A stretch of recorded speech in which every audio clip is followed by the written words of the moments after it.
Ọ̀rọ̀ Ọlọ́run fún ojoojúmọ́ pẹ̀lú Olusegun Ladegbuwa.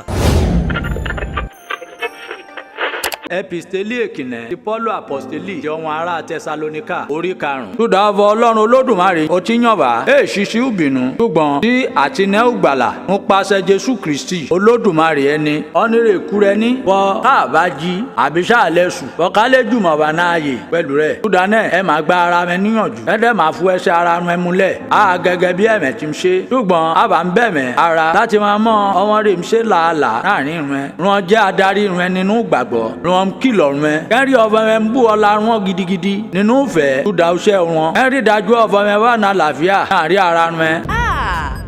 Èyí wà lẹ́ni ò sí nǹkan kó o ń sọ̀hún à ń gbádùn ẹ̀jọ́.